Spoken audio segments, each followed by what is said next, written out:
Bienvenue sur prof.fr, overblog.fr. Aujourd'hui, dans le cadre de l'activité orale, nous allons étudier le classicisme. Le classicisme est un phénomène spécifiquement français, à la différence de l'humanisme et le baroque. Il se développe dans la seconde moitié du XVIIe siècle, sous le règne de Louis XIV.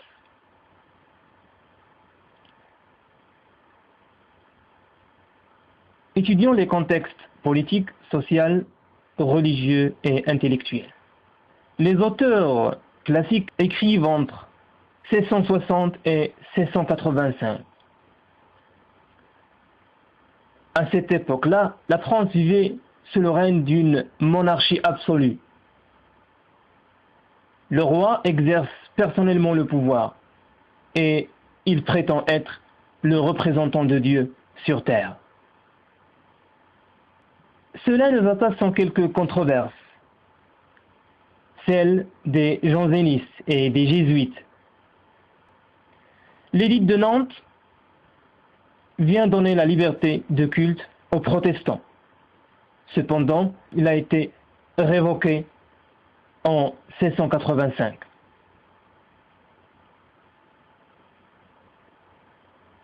Pour veiller sur le bon usage de la langue française, Richelieu fonde l'Académie française en 1634. Le roi, Louis XIV, intervient dans l'organisation de la vie intellectuelle. Il pensionne de nombreux artistes, le mécénat. L'idéal classique. Nous avons l'idéal héroïque. Les héros des premières pièces de Corneille semblent maîtriser leur passion et leur destin. Les héros de Racine sont soumis à la fatalité.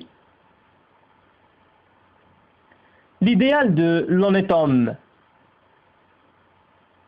celui qui est social, habile, simple, naturel et intellectuel.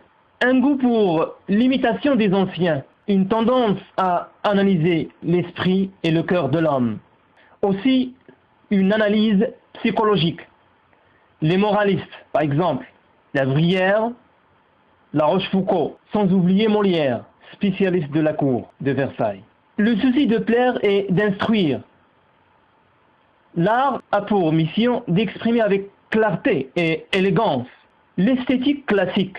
L'on assiste à une nouvelle définition des genres, une distinction stricte entre la tragédie et la comédie. D'autres genres se développent.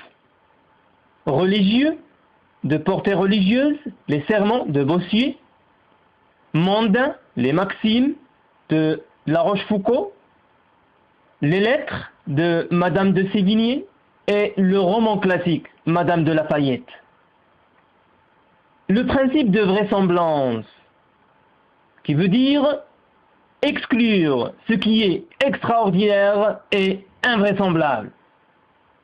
La bienséance désigne le respect du rang social des personnages, c'est-à-dire que le personnage s'exprime et agit conformément à sa nature, à son statut.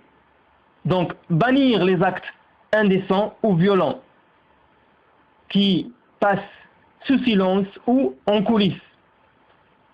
La règle des trois unités. Unité d'action. L'action doit être simple et appréhendable. Unité de temps. L'action se déroule en 24 heures. Et unité de lieu. Donc l'action se passe dans un même lieu. Le théâtre de Racine en est un bon exemple. L'art classique est au service des puissances, de l'Église et du roi.